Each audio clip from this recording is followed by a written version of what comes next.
வணக்கம். சற்று முன் வெளியான முக்கிய அறிவிப்பின்படி வங்கி கணக்கை வைத்திருக்கும் அனைவரும் கவனத்தில் கொள்ளக்கூடிய மிக மிக முக்கியமான மகிழ்ச்சியான அறிவிப்பை ரிசர்வ் பேங்க் ஆஃப் இந்தியா வெளியிட்டுள்ளது. பத்தி விரிவாட்டம் வீடியோல பார்க்கிறோம். வீடியோ ஸ்கிப் பண்ணாம பாருங்க. வீடியோக்குள்ள போறதுக்கு முன்னாடி இந்த வீடியோக்கு ஒரு லைக் பட்டனை பிரஸ் பண்ணிக்கோங்க. இப்பதான் இந்த சேனலுக்கு ஃபர்ஸ்ட் டைம் பாருங்கன்னா சப்ஸ்கிரைப் பட்டனை பிரஸ் பண்ணிக்கோங்க. கூடவே பெல் ஐகான் பட்டனை பிரஸ் பண்ணிக்கோங்க. வாங்க வீடியோக்குள்ள போகலாம். மினிமம் பேலன்ஸ் பற்றி வங்கி கணக்கு வைத்திருப்பவர்களுக்கு மகிழ்ச்சியான அறிவிப்பு ஒன்று வெளியாகியுள்ளது. எனவே மினிமம் பேலன்ஸ் பற்றி வங்கி கணக்கு உள்ள அனைவரும் இதை பற்றி கட்டாயம் தெரிந்து கொள்வது அவசியமாகும். வங்கியில் மினிமம் பேலன்ஸ் அபராதத்தை பார்த்து கடுப்பாகும் நபர்களின் மத்தியில் அவர்கள் மகிழும்படி முக்கிய உத்தரவை ரிசர்வ் பேங்க் ஆஃப் இந்தியா அனைத்து வங்கிகளுக்கும் அதிரடியாக அனுப்பியிருக்கிறது. மினிமம் பேலன்ஸ் என்ற ரூல்ஸ் பலருக்கும் பெரும் தலைவலியாகவே இருந்திருக்க வாய்ப்பு உள்ளது.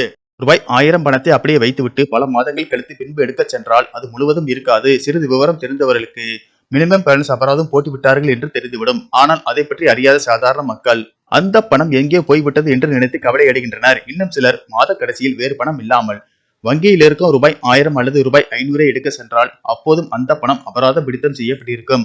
இதற்கு வங்கி கணக்கை முறையாக பராமரிக்காததுதான் காரணம் என்பதையும் மறுக்க முடியாது.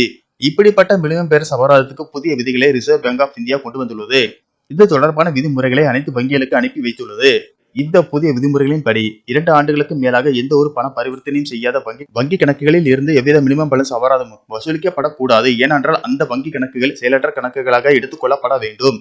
ஒருவேளை கல்வி உதவித்தொகை, அரசு மானிய உதவித்தொகை பெரும் நோக்கில் தொடங்கப்பட்ட வங்கி கணக்குகளாக இருந்தால் அவற்றை செயலற்ற கணக்குகளாக கருதக்கூடாது.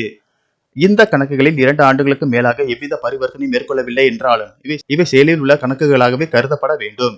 அதே போல இந்த கணக்குகள் ஜீரோ பேலன்ஸ் அக்கௌண்டுகளாக இருக்கும் என்பதால் அதிலும் எந்தவித மினிமம் பேலன்ஸ் அபராதமும் வசூலிக்கப்படக்கூடாது. அது மட்டுமல்லாமல் இந்த புதிய விதிமுறைகளின்படி செயலற்ற கணக்குகளை மீண்டும் ஆக்டிவேட் செய்ய கட்டணம் வசூலிக்கப்படக்கூடாது.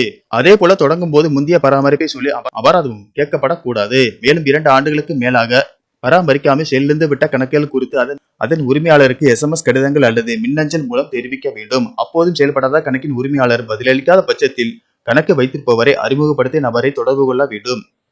மேற்கூறிய விதிமுறைகள் மினிமம் பேலன்ஸ் அபராதத்துக்கு கொடுக்கப்பட்டுள்ளன. இந்த விதிமுறைகள் விரைவில் அமல்படுத்தப்பட உள்ளன. நன்றி, வணக்கம்.